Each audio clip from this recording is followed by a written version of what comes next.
मित्रांनो नमस्कार. आतंकवादी व नक्षलवादी का निर्माण होतात हा विषय आज आपण घेऊन आलेला आहोत. तरी लक्षपूर्वक ऐका.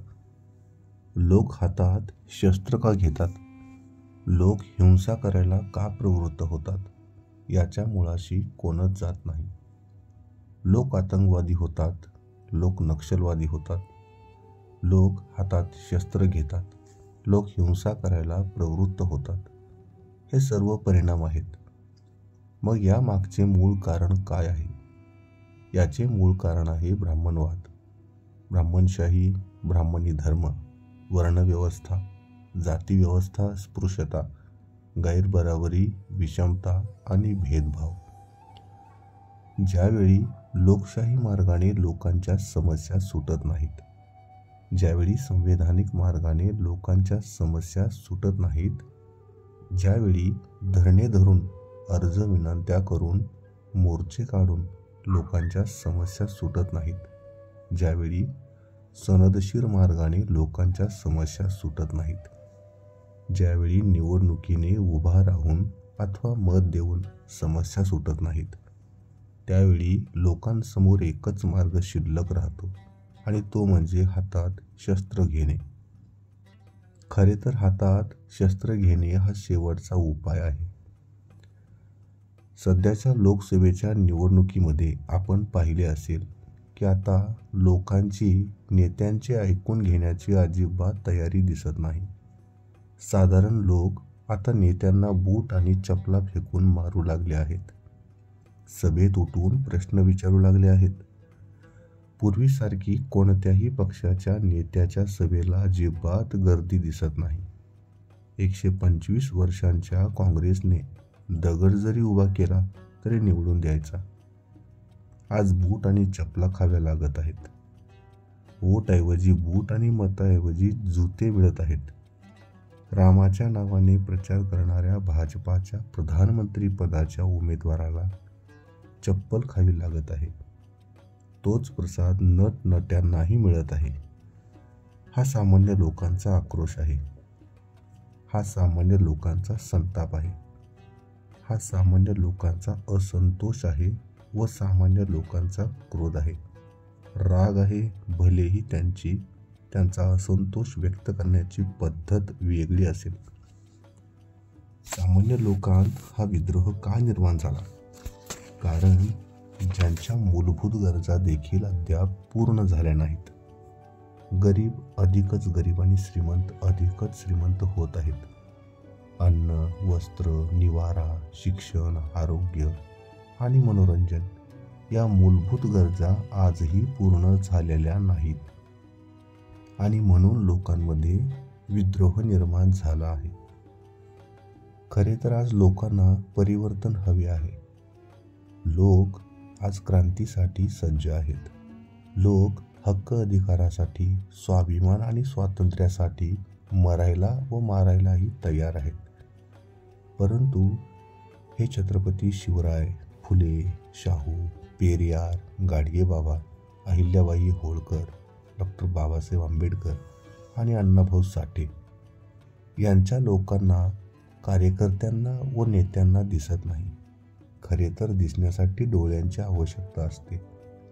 हे ब्राह्मणेतर लोक, कार्यकर्ते व नेते डोळे असूनही आंधळे झाले आहेत की काय अशी शंका येते. ही पुन्हा पेशवाई प्रस्थापित होण्याची लक्षणे आहेत. पुन्हा ब्राह्मणशाही अस्तित्वात येण्याची लक्षणे आहेत. पुन्हा मनुस्मृतीचा अंमल सुरू होण्याची लक्षणे आहेत. म्हणून राष्ट्रीय मूलनिवासी संघ या भारत देशात स्वाभिमान व स्वातंत्र्यासाठी राष्ट्रव्यापी जनआंदोलन निर्माण करत आहे. आपल्या संविधान निर्मात्याने भारतीय लोकशाहीमध्ये सत्ताधारी पक्षापेक्षा विरोधी पक्षाला अधिक महत्त्व दिले आहे का? कारण विरोधी पक्षच नसेल तर सत्ताधारी पक्ष मन मानेल असे वागेल. त्यांच्यावर कोणाचा तरी अंकुश पाहिजे, म्हणून विरोधी पक्षाची आवश्यकता आहे. जर सत्ताधारी पक्षाने लोकांच्या हिताची, कल्याणाची ध्येय धोरणे राबवली नाहीत तर ती ध्येय धोरणे राबवायला भाग पाडण्यासाठी विरोधी पक्षाची आवश्यकता असते. म्हणून बाबासाहेबांनी लोकशाहीत विरोधी पक्ष ठेवला आहे व सत्ताधारी पक्षाइतकेच विरोधी पक्षालाही महत्त्व दिले आहे. जगद्गुरू तुकोबाराय सुद्धा म्हणायचे, निंदकाचे घर असावे शेजारी, कारण त्यामुळे आपल्यात सुधारणा होते. म्हणून बाबासाहेब म्हणायचे, विरोधी पक्ष असावा शेजारी, त्यामुळे सत्ताधारी पक्षाला मनमानी करता येत नाही. भामसेपचे राष्ट्रीय अध्यक्ष मान्यवर वामन मेश्राम साहेब म्हणतात, निंदा हे टॉनिक आहे. आज भारतातील संसदेतील परिस्थिती एकदम विपरीत आहे. आज भारतात सत्ताधारी पक्ष काँग्रेस ब्राह्मणांचा आहे. आज भारतात विरोधी पक्ष भाजपा ब्राह्मणांचा आहे आणि सत्ताधारी पक्षाला पाठिंबा देणारा कम्युनिस्ट पक्ष हा देखील ब्राह्मणांचा आहे. याचा अर्थ भारतातील संपूर्ण सत्ता युरेशियन ब्राह्मणांच्या हातात आहे. आज संपूर्ण देशाची ॲब्सोल्यूट पॉवर युरेशियन ब्राह्मणांच्या हातात आहे. गेल्या 5000 वर्षात संपूर्ण भारताची सत्ता कधीच ब्राह्मणांच्या हातात नव्हती. परंतु आज लोकशाही असताना देखील, भारतात स्वतंत्र संविधान असताना देखील आज भारताची संपूर्ण सत्ता, अनियंत्रित सत्ता 3.5% युरेशियन ब्राह्मणांच्या हातात आहे. जगातील कोणता शहाणा ह्याला लोकशाही म्हणेल? हे असे कशामुळे झाले? केवळ पुणे करारामुळे. आजच्या आमच्या सत्यानाशाला केवळ आणि केवळ पुणे करारच जबाबदार आहे. तो पुणे करार गांधींमुळे झाला. म्हणून आपल्या अर्थात SC, ST, OBC, धर्मपरिवर्तित आणि महिला या सर्व मूल निवासी लोकांच्या सत्यानाशाला केवळ आणि केवळ गांधीच जबाबदार आहेत. डॉक्टर आंबेडकर भारतातील सर्व मूल निवासींना राज्यकर्ती जमात बनवू इच्छित होते. गांधीने आम्हाला राज्यकर्ती जमात बनवू दिले नाही. उलट गांधीने आम्हाला मागतकरी म्हणजे मागणारी जमात बनविले व ब्राह्मण बनियांना राज्यकर्ती जमात बनविले. आज मूलनिवासी लोकांच्या हजारो समस्या आहेत, परंतु सर्वात मोठी समस्या जर कोणती असेल तर ती आहे, आम्ही एकाही समस्येचे समाधान करण्यास लायक नाही आहोत. व्यक्तिगत पातळीवर आम्ही आमच्या समस्या सोडवू शकतो, परंतु सामूहिक पातळीवर आज आम्ही आमची एकही समस्या सोडवू शकत नाही. याचा अर्थ आम्ही नालायक लोक आहोत. म्हणून आम्ही जादा दिवस नालायक राहू इच्छित नाही. नालायक आहोत हे मान्य केल्यावरच लायक बनण्याची प्रक्रिया सुरू होते. आम्ही स्वतःला नालायक यासाठी म्हणतो कारण आम्ही जास्त दिवस नालायक राहू शकत नाही, राहू इच्छित नाही.